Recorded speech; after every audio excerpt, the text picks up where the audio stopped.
जी नमस्कार, मैं आशीष पांडे आप सबका स्वागत करता हूं और आज हम लोग बात करने वाले हैं सीटेट 2022 एग्जाम के बारे में। जो कि आपके पास कुछ दिन पहले एक नोटिस आया होगा और उस नोटिस में ये दिया गया था कि दिसंबर में आपकी एग्जाम होने वाली है। और एक हाल में ही नोटिस आया था जो कि पूरा फैल गया था, वायरल हो गया था कि 20 तारीख से सीटेट का फॉर्म फिल होना शुरू होगा। लेकिन वो नोटिस था फेक। गलती से मैंने भी वीडियो बना दिया था इस पे, एक शॉर्ट्स बना के मैंने भी डाला था। उसके लिए आप सबसे माफी चाहता हूं। और वो फेक न्यूज था, उस पे मतलब ध्यान नहीं देना अब।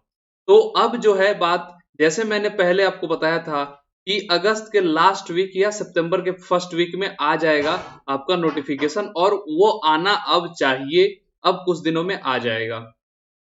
उसी के साथ साथ कुछ चेंज भी हम लोग बात कर लेते हैं कि क्या क्या चेंज हो रहा है इस बार, किसको किसको फायदा होने वाला है, किसको नुकसान होने वाला है, और क्या खास है इस बार के पेपर में, क्यों है रिकॉर्ड तोड़ इस बार का पेपर।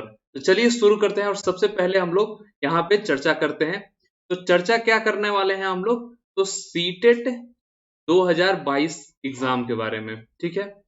तो वहीं हम लोग बात करें सीटेट 2021 वाला, तो 2021 में जब हम लोग देखे थे कि कितने लोग दिए थे, तो 18 लाख लोग पेपर दिए थे। 18 लाख, तो 18 लाख लोग दिए थे ये पेपर, जिसमें से केवल 4 लाख लोग ही पास कर पाए थे। केवल 4 लाख लोग। और यहां से आप लोग समझिए कि 14 लाख लोग यहां से आपको मिलने वाले हैं, ठीक है। 14 लाख लोग यहां से मिलने वाले हैं।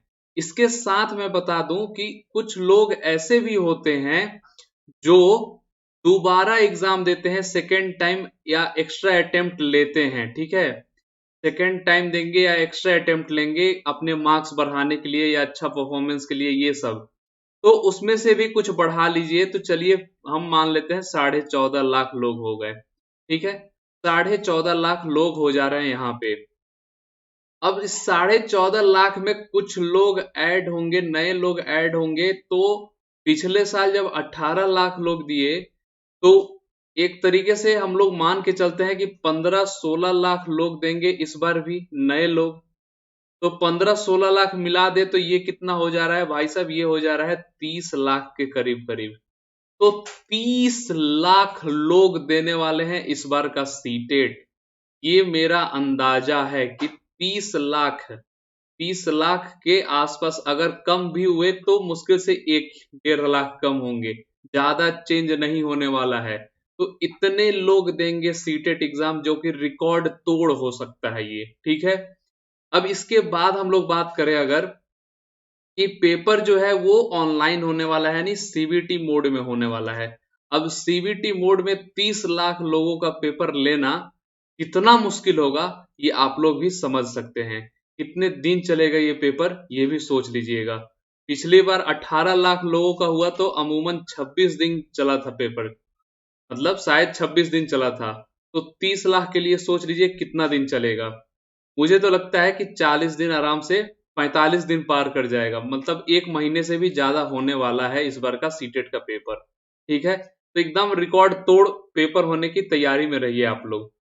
इसके साथ साथ हम लोग कुछ चेंज के बारे में बात करेंगे कि चेंज क्या हुआ है, चेंजेस क्या क्या हैं इस बार के। तो चेंजेस के बारे में अगर हम लोग बात करें, तो जैसा कि मैं बता दूं आपको कि पहले बहुत लोग का ये क्वेरी होता था कि मैं फर्स्ट ईयर में हूं, तो क्या मैं एलिजिबल हूं। मैं फर्स्ट सेमेस्टर में हूं बीएड के या डीएलएड के, तो क्या मैं एलिजिबल हूं। मैं सेकेंड सेमेस्टर में हूं, तो क्या मैं एलिजिबल हूं। मैं सेकेंड सेमेस्टर का एग्जाम दे रहा हूं, तो क्या मैं एलिजिबल हूं। अब मैं बता दूं कि ऐसा कुछ भी सोचने की जरूरत नहीं है। बस आप एडमिशन ले लिए हैं। एडमिशन कहाँ ले लिए हैं, या तो डीएलएड में ले लिए हैं, ठीक है, या तो डीएलएड में ले लिए हैं, या बीएड में ले लिए हैं, या डीएड में ले लिए हैं। बस आपको एडमिशन ले लेना है, क्लास शुरू हो जानी चाहिए, आप एलिजिबल हैं सीटेट के लिए। अब कुछ नहीं सोचना है कि आपका पहला साल हुआ है नहीं हुआ है, पहला सेमेस्टर हुआ है, तीसरे सेमेस्टर में है, या जिस भी सेमेस्टर में हो, आप एलिजिबल हैं। बस एडमिशन आपका होना चाहिए किसी एक डीएलएड, डीएड, बीएड कॉलेज में। ठीक है, तो सबसे बड़ी अपॉर्चुनिटी, इसीलिए मैं बोल रहा हूं कि इस बार 15 से 16 लाख लोग पेपर देंगे या उससे भी ज्यादा हो सकता है। ठीक है, तो मुझे जहां तक लगता है 30 लाख तो पक्का हो ही जाएगा, उससे ज्यादा ही ना हो जाए। ठीक, तो ये संख्या बढ़ाने में पूरा पूरा मतलब काम करने वाला है। ठीक है, इसके बाद अगर हम लोग कुछ बात करें इसके बारे में, तो ये सीटेट एग्जाम क्यों खास हो रहा है इस बार, क्या खास है इसमें।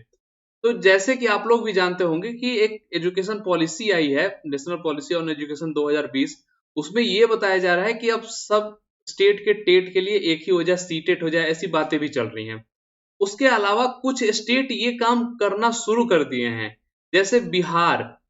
आप बिहार में जाइए तो बिहार में अब बीटेट नहीं होगा। बिहार गवर्नमेंट बोलती है कि अब हम बीटेट नहीं लेंगे, बीटेट लेना बहुत मुश्किल है, और क्यों हम दो दो बार पेपर करवाएं, बच्चे दो दो बार पेपर क्यों देंगे।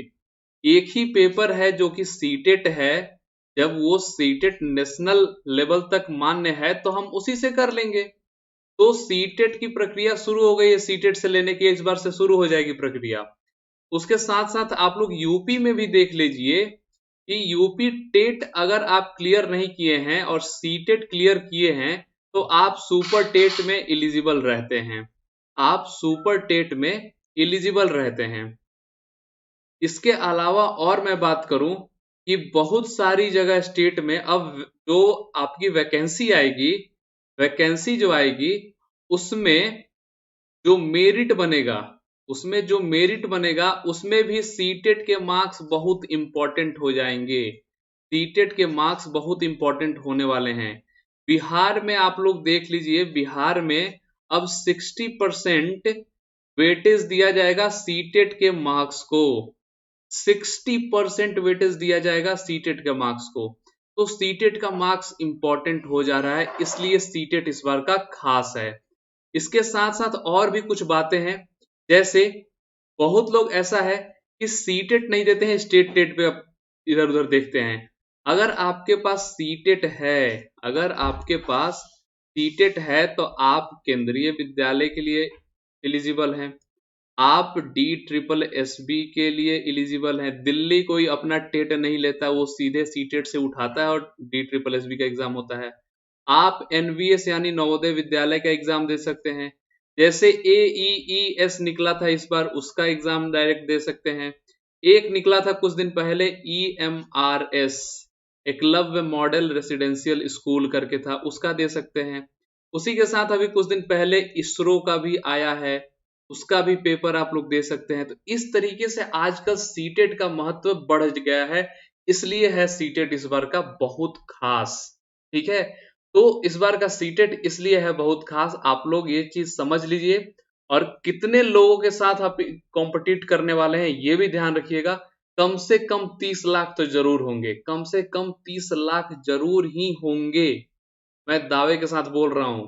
क्योंकि ये जो चेंज हुआ है, एडमिशन आपका हो जाना चाहिए डीएलएड, बीएड, डीएड किसी चीज में आप दे सकते हैं, ये चीज बहुत ज्यादा संख्या बढ़ाने वाली है। और पिछले साल वाले तो आएंगे ही, कुछ लोग रिपीट करने वाले हैं ही, वो रिपीट करेंगे ही, तो बात ही अलग हो गई। तो इस बार तो 30 लाख से ऊपर जाने वाले हैं। क्या खास है वो भी मैंने बता दिया, क्या क्या चेंजेस होने वाले हैं आगे और आने वाले समय में। तो ये सब चीज है, बस आपको करना क्या है, ये इसमें कट ऑफ कोई नया नहीं बनता है। आपको करना क्या है, 90 मार्क्स पार करना है, एटलीस्ट 90 मार्क्स पार करिए पहली बार में। और पहली बार में अगर 90 मार्क्स पार कर जाते हैं तो अगर आप पार करते हैं, 100 पार करते हैं, तो अगली बार के लिए आपके पास मोटिवेशन बहुत ज्यादा होती है। और कुछ चीज मैं बता दूं, यहाँ जो मैंने पेपर ये सब मैंने बताया है, इसमें सीटेट के मार्क्स का मेरिट नहीं बनता है। ठीक है, सीटेट के मार्क्स का मेरिट नहीं बनता है। अभी बिहार ये बनाने जाने वाली है कि सीटेट के मार्क्स को मेरिट में हम लोग ऐड करेंगे, ये अभी बातें चल रही हैं। इससे अभी पूरा मतलब कंफर्म नहीं हुआ है। कुछ दिन पहले एक निकला था, नियमावली बोलते हैं उसको, रूल बुक आया था एक, लेकिन उसका मैं मतलब उस पर मैं भरोसा ही नहीं करता हूं। क्योंकि जब सरकार ही पलट गई, जब सरकार ही पलट गई, वो तो पिछले सरकार में निकली थी भैया, उस समय शिक्षा मंत्री पिछले सरकार के थे, अब नई सरकार बन गई, नई सरकार बनी, नई चेंजेज हो सकते हैं, तो ये चीज ध्यान रखिए ना। तो ये चेंज हो सकता है वहां पे, अगर नहीं हुआ तो समझिए कि सीटेट के मार्क्स को वेटेज दिया जा रहा है अब। तो ये खास होने वाला है सीटेट एग्जाम। तो एग्जाम एकदम जी तोड़ मेहनत करिए और सीटेट एग्जाम क्वालिफाई करिए। और जो लोग पहले से क्वालिफाई हैं वो अपनी इंप्रूवमेंट पे ध्यान दें, वो इंप्रूवमेंट पे ध्यान देंगे अपने। और साथ में मैं एक वीडियो और बना दूंगा कि कैसे प्रिपरेशन करनी है आपको, कैसे एग्जाम में, जैसे पिछली बार क्या हुआ था, बहुत लोग जाके घबरा गए थे कि ऑनलाइन पेपर कैसे दे। मैंने एक ऑनलाइन पेपर के लिए कैसे देते हैं उसके लिए एक वीडियो भी बनाया था, लेकिन बहुत कम लोग ही देखे थे वो वीडियो। और जाके घबरा गए कि कैसे दे कैसे दे कैसे दे, ये सब समझ नहीं आ रहा है, ये वो ऐसा हो गया था। कुछ लोग एग्जाम प्रेशर हैंडल नहीं कर पाए, मतलब वो पेपर नहीं दे पाए, पूरे के पूरे एक एक सेक्शन छोड़ दिए। वो सब मैनेज होगा, मैं आपको बताऊंगा कैसे एग्जाम देते हैं, कैसे ऑनलाइन एग्जाम देते हैं, कैसे एग्जाम के लिए प्रिपेयर होते हैं, कैसे एग्जाम का प्रेशर मैनेज करते हैं। ठीक है, प्रेशर मैनेज करना आपको आना चाहिए, प्रेशर मैनेज करना ही आपका, समझिए कि अगर कोई प्रेशर मैनेज नहीं कर पाया तो सीधे के सीधे कम से कम 10 नंबर उसके तो उसी समय खत्म हो जाएंगे, 10 मार्क्स खत्म होने लायक उसी समय हो जाएगा, क्योंकि वो टाइम ही नहीं वो सही से अपना यूज कर पाएगा एग्जाम में। अगर जो प्रेशर मैनेज कर दिया, वो समझिए कि अपना 100% देने लायक एकदम मतलब काबिल है। तो प्रेशर मैनेज करना मैं आपको सिखाऊंगा अगले वीडियो में, किसी एक वीडियो में, अगले वीडियो में नहीं, किसी एक वीडियो में। आप लोग अपनी डिमांड रखिएगा तो मैं पक्का आपको बताऊंगा। तो चलिए मिलेंगे आपसे अगले वीडियो में, तब तक के लिए ta ta bye bye and thank you. जो लोग चैनल पर नए होंगे चैनल को सब्सक्राइब कर लेंगे, वीडियो को लाइक और शेयर जरूर करेंगे। मिलते हैं अगले वीडियो में। जय हिंद।